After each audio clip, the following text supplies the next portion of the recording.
Thank you for everybody who's here. It's pretty remarkable. This is, last Friday of the teaching semester, and it's a beautiful day, and it'd be so much better to be outside and in denial.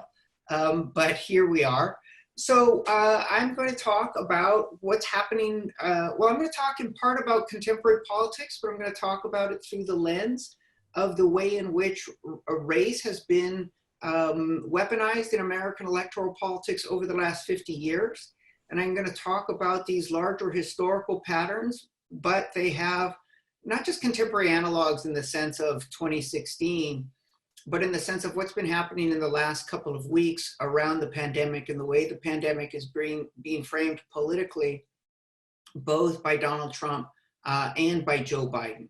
Then the question we have is, what work is race doing in American politics? How have the Republicans used it? How have Democrats responded? And is there a better way to push back against the really democratically destructive role of racial demagoguery in American politics? So that's a sort of framework for this. I am going to start by, let me share my screen. I actually have a PowerPoint, and assuming the PowerPoint works, this ought to be pretty entertaining. Sharing that. Okay, now I'm gonna proceed on the assumption that this is working. Yes, yes, this is working. Okay, so title of the talk is How to Defeat Dog Whistle Politics. Now, the first thing that's going to occur to many of you is that this isn't dog whistle politics. That the idea of dog whistle politics is a political rhetoric in which phrases are used that on their surface don't directly mention race, but are designed to trigger racist stereotypes, to trigger racist fears and anxieties, but simultaneously to allow plausible deniability, to allow a politician using a dog whistle to say, race, I didn't say anything racial whatsoever. And if that's dog whistle politics, then I think most people are going to turn around, many people in this audience, for example, are going to turn around and say, phrases like illegal alien, thug, welfare queen, maybe, but that's not really dog whistle politics anymore. We really hear it. And Donald Trump in particular, he shifted from a dog whistle to a bullhorn. It's really quite explicit. We understand clearly the racial connotation of a phrase like the Chinese virus or the Wuhan virus, or Kung flu, nothing subtle about that at all. And so the first thing I want to say is, we're going to see that it is still dog whistling. Dog whistling, not in the sense that many of us are wrong, but dog whistling in the sense that many people don't understand these phrases, these coded terms, to be racially charged. Instead, they understand them as common sense. I'm then going to go on to talk about different possible responses, and then I'm going to talk about some really encouraging research that shows that there is an effective way to push back against race as a weapon in politics. It's not what Joe Biden's doing right now, as he's actually making sort of an old, sort of this older type of response, a Bill Clinton type of response. We'll talk about the problems with that. We'll end with encouraging news. Just to clarify, let me see. This is going to, let me advance my screen. And now, there we go. That worked for advancing the screen. Just to clarify in terms of the things I'm saying, these are a set of ideas that come out of my prior book on dog whistle politics that trace the 50-year history. But then I took those ideas about the possibility of a new way to respond to dog whistle politics, and I helped put together a big research project with communication specialists, with think tank leaders, with SCIU. We hired a couple of polling firms. Lake Research in particular took the lead. We ran a big 2-year study in 2017, 2018. And so part of what I'm going to rely on here is the research that we did, but also the findings that there really is a sort of, that there is a political message today that combines talking about race and class in a way that's really quite effective, more effective than anything Democrats are doing, more effective than what the right is doing. But first, let's go to this question of whether this is dog whistling or not. And so what I'm going to do in this slide is I'm going to play a message, a dog whistle message that we tested. As I play it, you should listen to the language and see if you recognize the language, see if it seems familiar to you. I'm guessing that it will. I'm guessing that you'll say, yeah, I hear messages like this. I'm guessing many of you will say, I hear messages like this, and it's racist. But now what I want you to do is, as you're listening, watch the lines that are playing across the screen. What they represent is a dial test. So a dial test happens when people are given a dial. It's a knob. They can turn it up or they can turn it down moment to moment as they listen to a message. Turning it above 50 indicates they hear something they agree with. Turning it down below 50 indicates a message that they disagree with. And now, so you're going to watch people as they indicate their response, whether they agree or disagree with what they're hearing. Here we go. Our leaders must prioritize keeping us safe and ensuring that hardworking Americans have the freedom to prosper. Taking a second look at people coming from terrorist countries who wish us harm, or at people from places overrun with drugs and criminal gangs, is just common sense. And so is curbing illegal immigration, so our communities are no longer flooded with people who refuse to follow our laws. We need to make sure we take care of our own people first, especially the people who politicians have cast aside for too long to cater to whatever special interest groups line their pockets, yell the loudest, or riot in the street. So there it is. There's a message that talks about sanctuary cities, taking care of our own people, people who wish us harm. Now, if you take a look at the lines, the yellow line, those people hated this message. Those people rejected it very quickly. Those are what we call advocates. Who are advocates? They are people who are involved in political organizing on the progressive side professionally.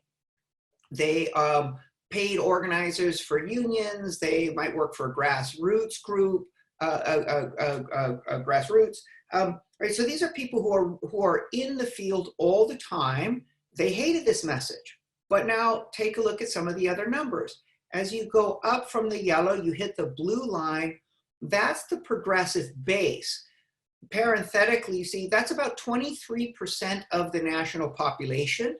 Who's the progressive base? And the way we sorted the American voters, the base is people who feel warmly towards people of color, people who think that government has a positive role to play in regulating the economy and providing routes of upward mobility, and people who feel that economically, one's economic well-being is more likely to reflect chance or the system being rigged than it is to reflect hard work. So these are not just the Democrats. This is the progressive base in American politics. It's about 23% nationally, a little bit more in California, a little bit less in the Midwest, but okay. And then opposite them, you can see on the red line, that's the opposition. They're about 18% of all voters nationally. Opposition feels coldly towards people of color, thinks government is the problem, likes the rich, thinks they're made out of awesomeness, right? So they're the sort of polar opposite. More or less evenly divided, right? 23%, 18% nationally, but state by state, and especially in the battleground states, these groups are more even. So really what matters now is what happens with this broad persuadable middle, almost 3 out of 5 voters.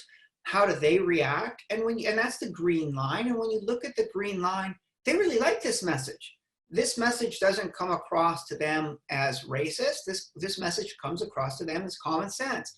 And then you also see a purple line. Those are union households. And union households are important because the unions do a lot of political work to sensitize their base so that they can understand messages and react in a more sophisticated fashion to American politics. but even union households are really quite enthusiastic about this message. And this gives you a sense of the challenge that we're facing. Messages stressing racial fear and resentment resonate with the majority of Americans, including the majority of the Democratic base, as well as the majority of union households, as well as a large majority of persuadables resonate with these folks as common sense rather than as racism. So then you might say to yourself, that's okay, because people of color at least are going to respond to these messages by recognizing their racial undertones. Except that's not right. When we look at responsiveness to these dog whistle messages and we break it down by race, the results are remarkably similar. 61% of whites found this dog whistle message convincing, but then 60% of Latinos and 54% of African Americans did.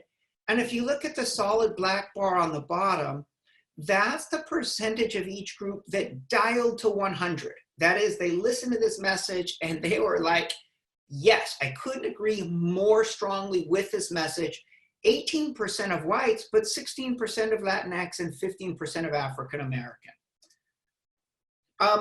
I might also add, if you look at the Harris poll, this is a headline from the recent Harris poll. The coronavirus crisis is turning Americans in both parties against China.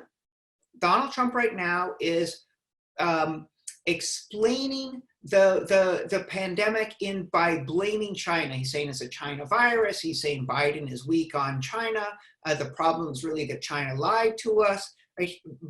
What Trump is doing is he's racializing the pandemic. What is the result of that? The result of that is he succeeded in creating a bipartisan consensus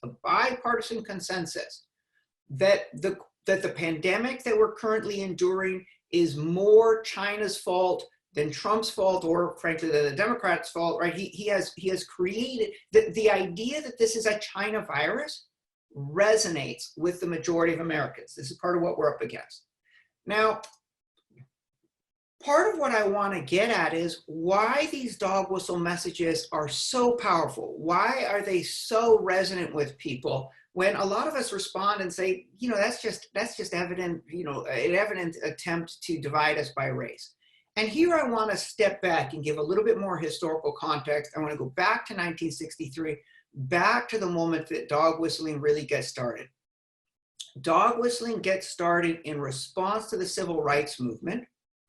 This is the only big quote I'm going to show you. It's tremendously significant. This is a quote from the conservative journalist Robert Novak. He attended a meeting of the 1963 Republican National Committee, and he came out of that meeting, and he later published this summary of what was going on there. He said, a good many, perhaps a majority of the party's leadership envisioned substantial political gold to be mined in the racial crisis by becoming, in fact, though not in name, the white man's party. So slowing down for a minute, the racial crisis, we more typically refer to that as the civil rights movement. And what was happening here was that the civil rights movement, by pushing towards equality and integration for African Americans, was causing increasing resentment and anxiety among whites, especially in the South. And now the Republican Party, which up to this point had historically supported civil rights, the party of Lincoln, the party that opposed slavery, they had historically supported civil rights, a new faction has come to power in the Republican Party. It's represented by Barry Goldwater. And Goldwater's idea is that he is going to use this increasing racial anxiety to benefit the Republican Party. So that's one dynamic here. Here's the other. This phrase, by becoming in fact, though not in name, the white man's party. This is important. In 1963, there was a white man's party, and it wasn't the Republicans.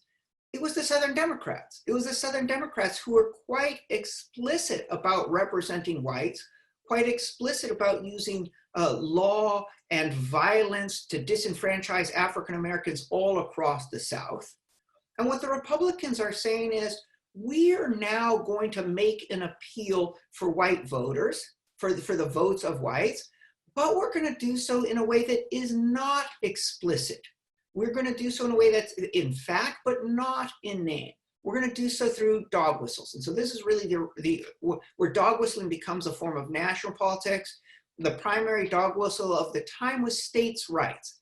The Republican Party, Barry Goldwater, started talking about states' rights as if he were really mobilizing a national audience on the basis of state-federal relations, when in fact, what gave states' rights its emotional wallop was that everybody recognized at issue with the right of Southern states to continue to use violence and its laws to oppress African Americans through its Jim Crow laws. That was what was really at stake. So Goldwater's campaigning on the basis of states' rights as a dog whistle. This is going to be his strategy for 1964, and the question is, how does he do? And the answer is terrible. It's just an overwhelming loss. Why? Why did he lose? Goldwater wasn't just running on the racial issue. Part of the reason Goldwater thought he needed to use race was because Goldwater represented a reactionary faction of the Republican Party. The Republican Party as a whole, embodied in people like President Eisenhower and even in Richard Nixon, accepted the New Deal ideal of activist government that regulated the marketplace and worked for working families, not Goldwater. Goldwater was a son of a wealthy retail family in Arizona, and Goldwater's vision was the 19th century vision in which government should get out of the way of the marketplace, that the rich should be the main drivers of social progress for all of society, and that government should lower taxes on the rich and concomitantly should deregulate the marketplace insofar as possible and should not spend enormous resources on ladders of upward mobility. And Goldwater knew that was a tremendously unpopular position to take. And it's precisely because he recognized his economic policies were tremendously unpopular that he thought that he had to use race as a way to gain votes. And at this time, he's running against Lyndon Johnson. Lyndon Johnson is campaigning in 1964 by saying we should end poverty. We should have a war on poverty. And Lyndon Johnson is saying not just let's end poverty, but Johnson is saying, listen, it's 1964. The bicentennial of the country is 12 years away in 1976. What better way to honor 200 years of American history than to have eradicated poverty by 1976? And given this choice between a candidate who said, let's dismantle the activist state and return to a system that favors government, or in which government favors the rich and the rich are supposedly the main engine of progress, versus a politician saying, let's use the power of government to create ladders of upward mobility for everybody, the country votes in a landslide for the New Deal vision. And many pundits in 1964, observing this devastating loss for the Republicans, conclude that the United States is fundamentally a liberal country committed to the proposition that government should actively regulate the marketplace and create routes of upward mobility through education, through loan programs, by supporting unions, all of that. We're fundamentally a liberal country, except what happens in the Deep South. And that's the warning, that's the alarm bell in the night. The Deep South is a huge surprise.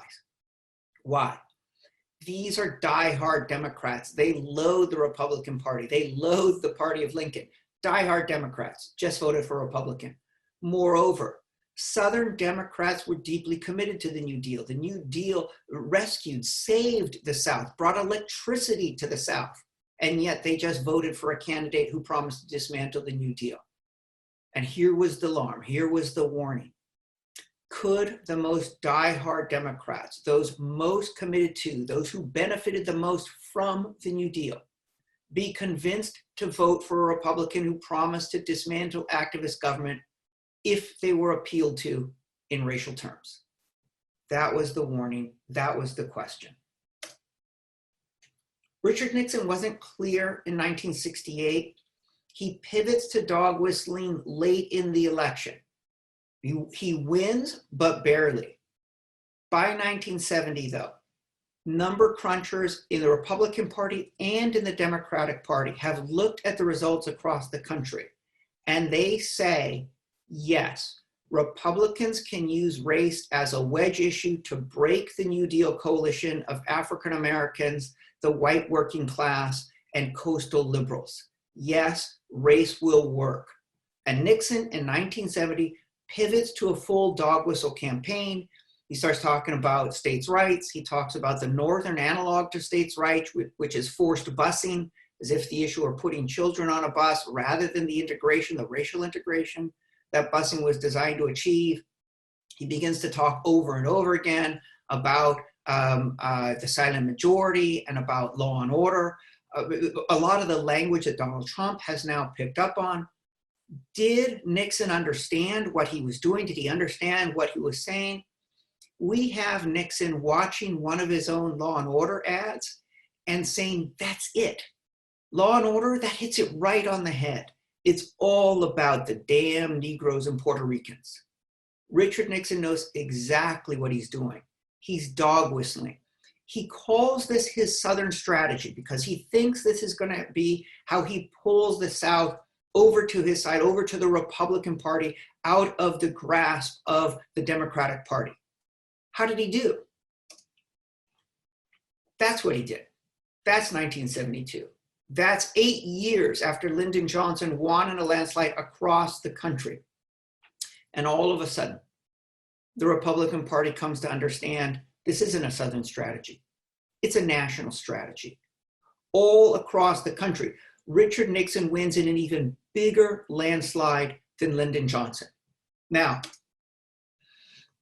this is a moment in which there's a major lurch in American politics. And I don't want to suggest that the 1972 landslide was only about race. There was so much else going on, a new feminist movement, protests against the Vietnam War, arguments about whether the Democratic candidate was strong or not, a ton of things going on. But if we step back and look at the larger arc of American electoral politics, what we see is that things have changed in ways that connect fundamentally back to a racial realignment of the parties that starts in 1964. 1964, Lyndon Johnson, that represents the last time a Democratic candidate for president has won a majority of the white vote. No Democratic candidate for president, not Bill Clinton, certainly not Barack Obama, not Jimmy Carter, no Democratic candidate for president has won a majority of the white vote since 1964. 9 out of 10. Current Republican presidential candidates rely on white voters for 90% of their support. For basically 9 out of 10 of their supporters are white. That figure does not include Hispanics. That figure does not, and so what you see among Hispanics is even 3 or 4% more of that support for Republican candidates coming from Hispanics, and also that roughly 40% of Hispanics consider themselves white.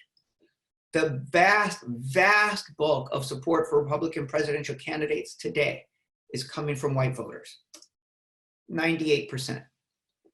The Republican Party today, its elected officials at every level, 98% of them are white. And 3 out of 5, on average, 60% of whites are voting for Republican candidates for president in presidential elections today. And you might notice that I've been saying Republican candidates for president rather than naming Trump, and there's a reason for that. These are the numbers from Mitt Romney. These are the Mitt Romney numbers. Trump did not fundamentally change these numbers. He's drawing on dog whistling, he's amplifying it, he's making it more extreme. But it is a pattern that was well established before Trump entered the presidential campaign of 2015. These are the numbers for Romney. Trump more or less replicated them And it's incredibly important to understand this isn't just about Trump, and it's not going to end whatever happens with the Trump presidency. Which puts us here. So how to respond? If this is what is happening, if race is being used as a dog whistle wedge issue to break apart a coalition of people of color, of the white working class, and of liberals, how to respond? One temptation is what you might call the racist call-out strategy. We know they're purposefully using race as a wedge issue to shatter social solidarity. Why don't we just say so? Why don't we call them out for being racist or xenophobes or bigots? That was the intuition of the Latino Victory Fund. This is an ad that they compiled and ran in a Virginia race in 2017. I want you to watch this ad and gain a sense of your own reaction to the ad.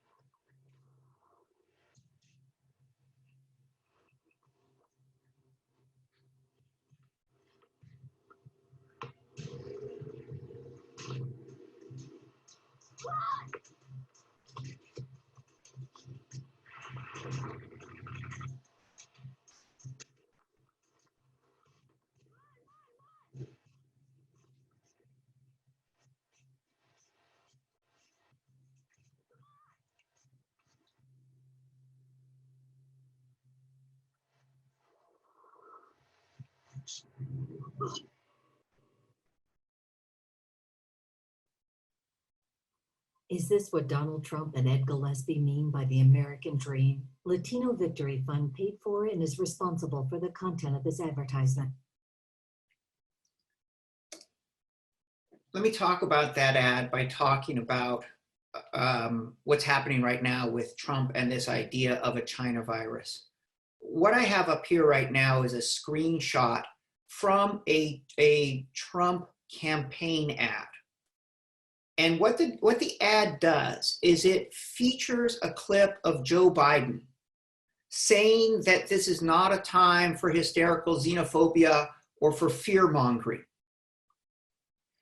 And now, to understand the impact of that, you have to recall that vast majorities of Americans do in fact blame China and think that blaming China for the pandemic is not racist, but rather common sense.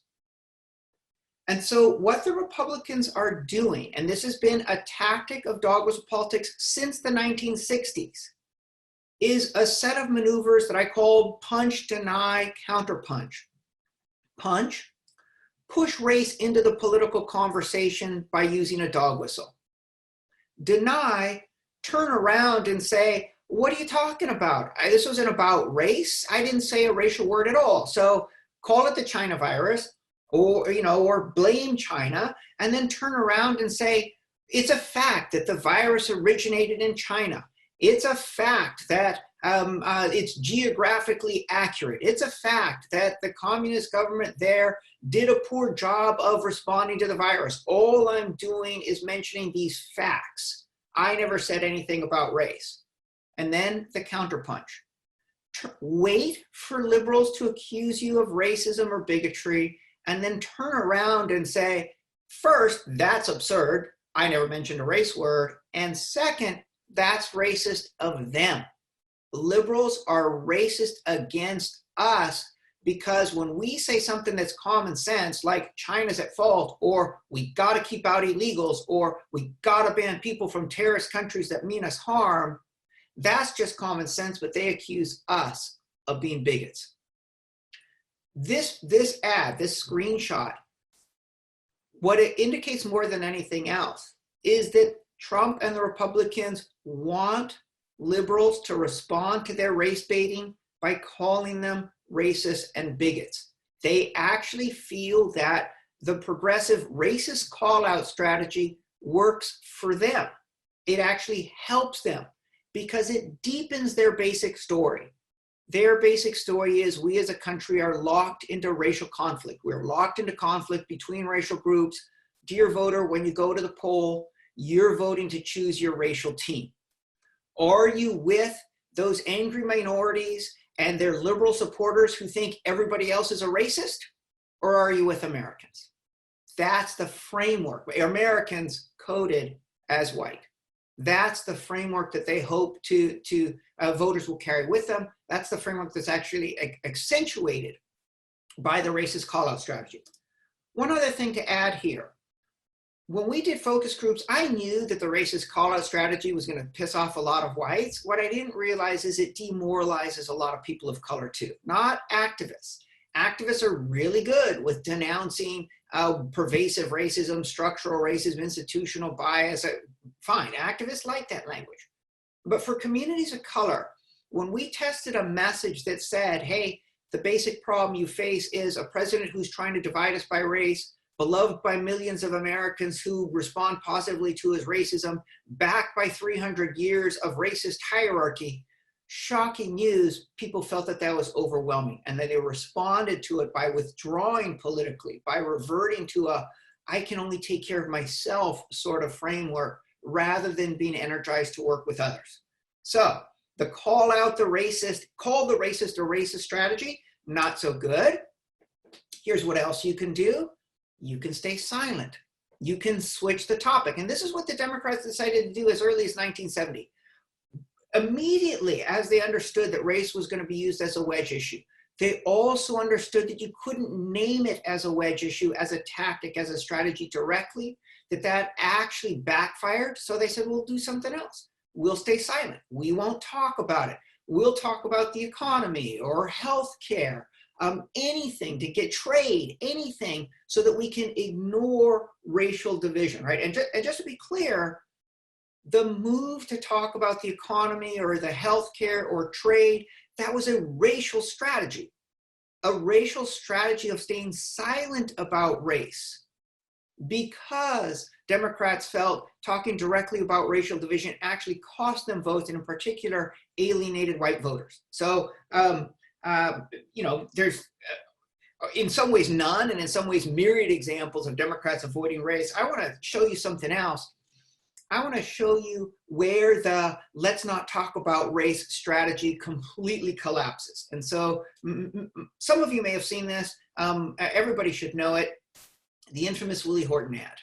Bush and Dukakis on crime. Bush supports the death penalty for first-degree murderers. Dukakis not only opposes the death penalty, he allowed first-degree murderers to have weekend passes from prison.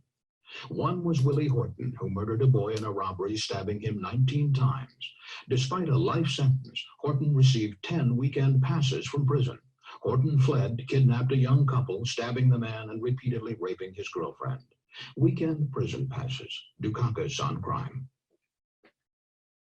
So Dukakis, when this ad first starts running, he says, I'm going to follow the Democratic script. I'm going to stay silent. I'm going to ignore it. I'm not going to call it out. And in the several weeks in which he adopts that strategy, he goes from being up 4 to 6 points to actually being down by 2 to 4 points. And he ends up losing the election. Now, obviously, multiple things are going on here, but many political scientists who look back at the 1988 election say the decisive factor in Dukakis losing was the Willie Horton ad and Dukakis' decision not to address it. Democrats say to themselves, we can't attack it head on. We can't stay silent. What else can we do? And this is Bill Clinton and Al Gore in 1992. This is their solution. They're a new generation of Democrats, Bill Clinton and Al Gore, and they don't think the way the old Democratic Party did. They've called for an end to welfare as we know it, so welfare can be a second chance, not a way of life. They've sent a strong signal to criminals by supporting the death penalty. And they've rejected the old tax and spend politics. Clinton's balanced 12 budgets, and they've proposed a new plan investing in people, detailing $140 billion in spending cuts they'd make right now. Clinton, Gore, for people, for a change. Welfare is a way of life? Whose way of life is it? Crack down on crime? Who are the criminals? Government not as a route of upward mobility, but as the problem? Where funding should be cut for government? Bill Clinton and Al Gore, Blue Dog Democrats, the New Democrats, their solution to Republican dog whistling was to imitate it. And much of what has happened to the country over the last 30 years reflects this dynamic. Republicans and Democrats entered into an upward bidding war to compete with voters over the question of which party could do more to crack down on crime and to get people off of welfare. And many of the big changes we've seen to a social safety net, but also the move towards racialized mass incarceration, it's not the fault of the Republican Party alone. It's the competitive dynamic that the Democrats and the Republicans entered into together as they both sought to compete with each other through dog whistle politics. This also has a lot to do with why dog whistle themes are so compelling to Democrats. It's because they've been hearing these same themes from Democratic politicians themselves. And here's Joe Biden. Joe Biden right now is trying to respond to Donald Trump's labeling of that pandemic as a China virus, and also to Donald Trump's effort to criticize Biden himself. The hashtag is Beijing Biden, to criticize Biden for being weak on China, to criticize Biden for caring more about protecting China than protecting Americans. That's the Republican theme. How is Biden responding? Biden is responding with an ad that says basically, Donald Trump, you're right. China's the problem. But you did more to betray the American people and to side with China than I did. In other words, Biden is imitating the Clinton strategy. Accept the dog whistle terms of the debate. Accept that this is going to be a competition in demonizing China, and now compete as to which party can be more successful in blaming China and faulting the other party for being the real China lovers in this situation, right? That's the strategy that Biden is pursuing. Will it work? It might work sufficiently to get Biden elected, maybe. But even if it does, and by the way, this goes back to this, why the condemnation of China is bipartisan, because they're hearing it from Biden also. Even if this works, what this is going to do is deepen the power of race as divide and conquer weapon in our politics. And even if it works, it will work only in closely contested jurisdictions. It won't change the fundamental political dynamics in our country. So, is there something that we can do that breaks us out of this pattern of either calling people racist or ignoring it or imitating dog whistle politics? And here's the pivot in the conversation. This is a pivot in which I go back and I pick up part of the early story and I say, let's retrieve this insight that dog whistling was always more than about race. When Barry Goldwater picks up dog whistling as a strategy, it was more than about race. It was about a way to sell a reactionary vision in which government works to support rule by the very rich. We have to pick up that class element, partly for analytical reasons, but partly because the analysis itself opens up new possibilities in terms of electoral politics and responses to dog whistling. So here to give you a sense of like how these are connected, this is an audio tape of Lee Atwater. He's the person behind, one of the leaders, one of the masterminds behind the Willie Horton ad, director of Ronald Reagan's campaigns. This is a quote from Atwater. He gave it anonymously. It was only released and attributed to him publicly, posthumously. It's a hard quote to listen to because he uses very ugly language. He uses the N-word over and over again. But it's also an incredibly important quote because you can see this amazing jump from talking in terms of the N-word to talking in terms of cutting taxes, of government being the problem in a way that pushes against activist government and for a vision of government as the problem and of corporations and the rich as the engines of social progress. You start out in 1950. poor by saying nigger, nigger, nigger. By 1968, you keep saying it, but that hurts your backfire. So you say stuff like forced pricing, states' rights, and all that stuff. And you're getting so abstract now. You're talking about cutting taxes and all of these things you're talking about are totally economic things. And the byproduct of them is blacks get hurt worse than white. We want to cut this, and we want it's much more abstract than even the busing thing, and a hell of a lot more abstract than nigger, nigger. What is it that Atwater is doing? Atwater is giving us, so I'm going to go on here. Oops. You start out. That's not, there we go. Much better. We don't need to listen to that twice. Atwater is helping us understand what Barry Goldwater did. He began to tell a story. This story really solidified under Ronald Reagan, for whom Atwater worked. What is the basic story that the right has been telling? And when I say the right, I mean reactionary elements of the Republican Party, and those reactionary elements, especially after Trump's election, are now almost the entire Republican Party. They've been ascendant for decades, but now control almost the entire party. I also mean so-called conservative think tanks. I also mean the right-wing media, Fox News, Rush Limbaugh, Breitbart. They are telling a coherent story. They aren't telling it quite in these words. They're using code, but the basic story they're telling is, hey, dear voter, fear and resent people of color. Resent them because they're welfare cheats, fear them because they're criminals, they're gangbangers, they're terrorists, they're immigrants who mean you harm. But it's not just about people of color. It's about government. Hate government. Why hate government? Hate government supposedly because government and other liberal institutions, Democrats, unions, universities, coddle people of color rather than protect hardworking, that is to say, white Americans. Coddle them through welfare, coddle them by refusing to control their violence, giving more rights to criminals than to victims, for instance, or through open border policies that allow these threatening people to invade our country. Fear and resent people of color, hate government, hate government because of the way in which government itself has been racialized. And if you can't trust your neighbors because they're dangerous and undeserving, and you hate government, fall back then on yourself. And that fall back on yourself has two components. One component is trust the marketplace. Trust the rich, they're the job creators. Trust yourself and your hard work. If you succeed, it reflects your own virtue. If you fail, it reflects something wrong with you. Trust the marketplace on one, and on the other, you're on your own, buy a gun.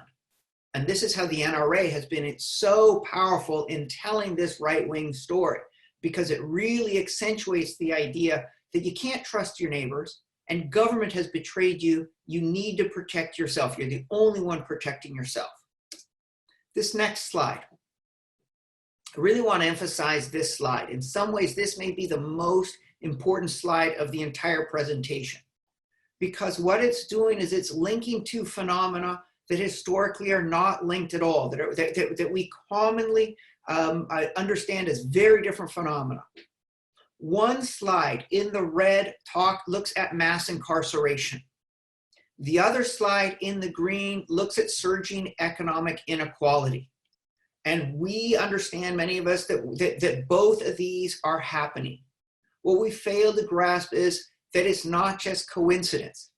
It's precisely because politicians are campaigning on dog whistle themes like we need to crack down on crime, and then they're turning around and supporting policies that cut against activist government, that cut taxes for the very rich, that eliminate spending on routes of upward mobility, that hand over regulation of the marketplace to corporations themselves. They are campaigning on dog whistle themes. They are governing through violence against people of color in order to accentuate their dog whistle themes, and then they're turning around and structuring the government and the marketplace in ways that facilitate rule by the rich. These two upward curves, they closely parallel each other because they're the flip side of the same politics. dog whistle politics as class war waged primarily through racial division, flip sides of the same politics. And by extension, that means that if you actually want to promote economic populism, you have to realize and overcome racial division. And if you want to address racial justice, racial injustice, you have to understand that you need to do so in coalition with people who are seeking a way, who also are seeking a way to drive out these dog whistle politicians who are primarily governing for the wealthy. In other words, a new coalition politics becomes possible, a coalition politics that fuses those concerned primarily with racial justice and those concerned primarily with economic populism, because what it says is we are both fighting the same enemy. Elites who use racial division to build popular support for an orientation towards government that ultimately serves big corporations and wealthy family dynasties. And here's a brief sketch of what this core story would look like. Distrust greedy elite stoking division, join together across racial lines, demand government for all. The most important point here, I want to talk just for a second about join together across racial lines. All the time we are told that we should organize on the basis of class because we have this sort of shared class interest and that we should just come together. This is not that story. This is a story of a class conscious movement that is race conscious as well, that is purposefully and expressly attentive to racial justice and racial division. Also, and this is critically important, it is attentive to racial injustice partly because of the way racism hurts white people. 99% of the time when we talk about race as progressives, what people hear is whites are at fault and this is a conversation about harm to communities of color. That is not this story. This is a story that says race has been weaponized against all of us. Racial divisions are real. People of color are being hurt in ways that are different and significantly worse. But it remains true that racism against people of color is a weapon against all racial groups, whites included. And that's a very important part of the story.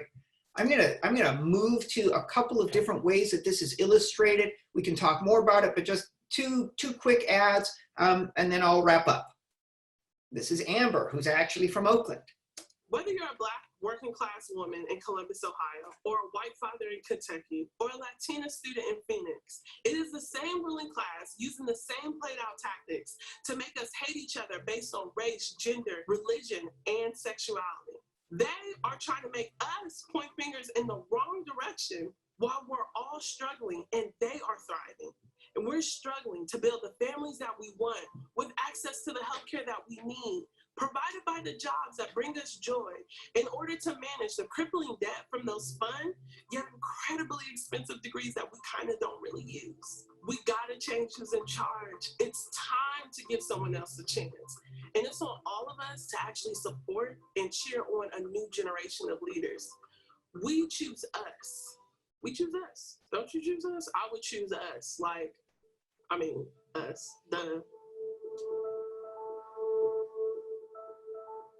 Amber's awesome. And you can imagine this ad being shown in Oakland, right? So one of the things we found is that this message of cross-racial solidarity to fight ruling elites who are purposefully dividing us works very well with communities of color. There's a Million Voter Project here in California. Their aim is to organize young urban Californians. Obviously, young urban Californians, predominantly young folks of color, they're using this approach because a message of racism as a weapon against all of us really resonates with a lot of folks of color. And you're seeing this dynamic in this ad for Amber. One last ad. This one is from an actual political campaign. This is called Greater Than Fear. This ran in Minnesota in 2018. In Minnesota, we know long winters, and we know how to dig our neighbors out of the snow. Because whether it's our first Minnesota winter or our 50th, we've all been there.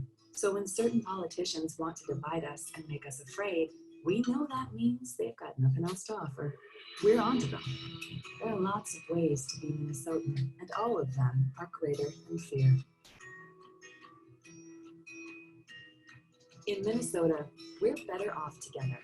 Vote greater than fear between now and November 6th.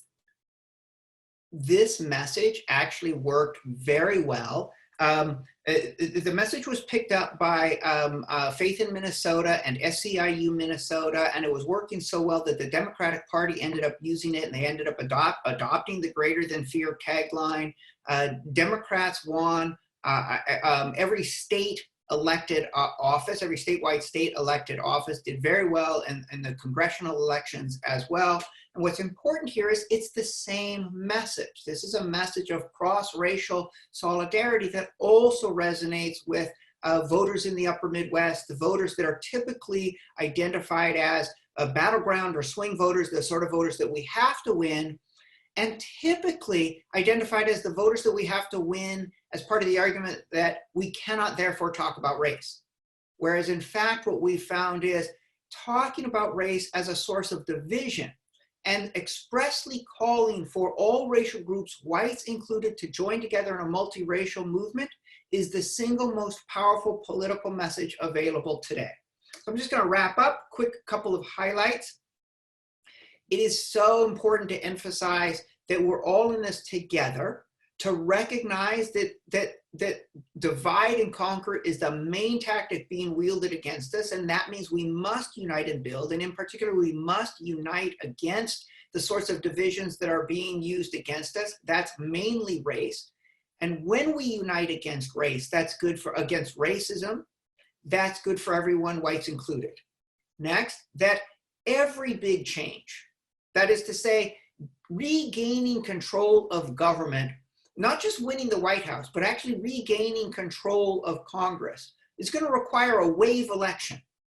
And a wave election is going to require a supermajority of voters. And a supermajority of voters is necessarily a multiracial wave of voters. And so overcoming racial division as a tactic, I mean, put differently, the right knows that fracturing us in terms of race is their way to preserve the status quo. We have to build cross-racial solidarity. And finally, let me just make this larger point.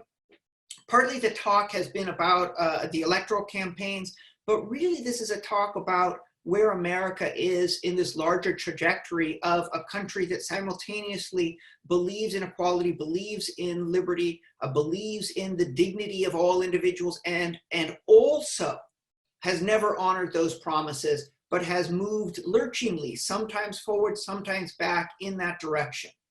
That's where we are. That's what we're talking about. And the core insight here is, for 50 years, some of the most powerful segments of American society have invested heavily in breaking social solidarity. If we are to become, if we are to restore our democracy, and if we are to restore a democracy and a market system in which power, self-governance, and opportunity are widely shared, we can only do so by rebuilding social solidarity. All right, so I'll stop there. I'll stop sharing my screen. And I think there's a few minutes for a Q&A. Okay, so if anyone has questions, you can raise your hand or you can type them in the chat, and I'm happy to read them out loud. And there had been a question earlier when you were talking about some of the ads, if you had seen the Biden ad and then you brought it up. Well, that staff member, she must be psychic. She could see the direction this was going. I haven't received any questions so far.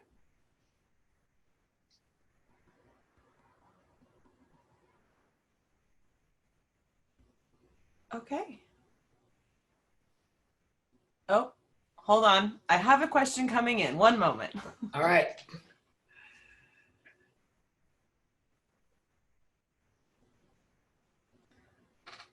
Well, let me just say something else here. This is a sort of a set of insights that have been developed over the last 8 years or so. But obviously, the coronavirus is a whole different situation. It's a whole different reality. And I think it's really important to stress that the coronavirus is both a moment of tremendous risk for the country, but also tremendous opportunity. And in a sense, you can see that playing out right now. Naomi Klein's idea of disaster capitalism is incredibly appropriate to the time. What we're seeing is political elites seizing on the pandemic to enact legislation that is tremendously favorable to large corporations and harmful to some of the most vulnerable workers. So, the disconnect, for example, between what's happening in the stock market and what's happening to the national economy, the global economy, to levels of unemployment, that disconnect reflects the way in which the stock market is increasingly dependent on extracting resources from government, rather than accurately reflecting underlying dynamics in the economy.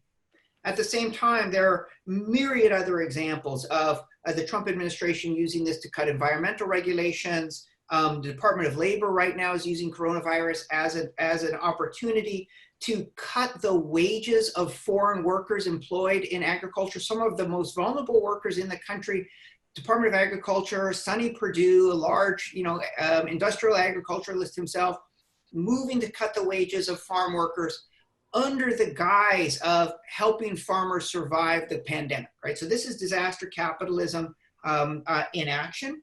And yet at the same time, what we know is that moments of profound social crisis make possible the imagination of radically different social arrangements. And I think this is a moment, in some ways, this may be akin to the sort of Great Depression / Dust Bowl economic crises tied to environmental crises that allowed Americans to say, we are all in this together. We do need government to take care of us. The scale of this is so much bigger than any one family, than any one community, than any one racial group, than any one state. We need activist government, right? The sort of the roots of the New Deal as being founded in a shift in consciousness about the importance of government to make liberty and dignity meaningful. That's the moment we have now. That's the moment we're in now. But we need to be able to communicate and to mobilize and to organize people in terms of this new vision to explain what's happened to us over the last 50 years and to create the sense of linked fate that is the prerequisite for people believing in collective action and activist government as working for all of us. So the question that came in that I was waiting for is, the Sanders campaign seemed to start using the race class message. Thoughts on why he failed and Biden won? Was this largely because of the power of the Democratic Party and corporate influence / plutocracy? Great question. Sanders started very near the end of his primary campaign. Sanders pivoted and directly started picking up this sort of race class language. I've been in touch with the Sanders campaign or with different officials in the Sanders campaign for 6 years or so. Sanders never got it. Sanders is an economic populist within his framework. The main problem is economic inequality. The main solution is economic populism. Race is a bit of a distraction.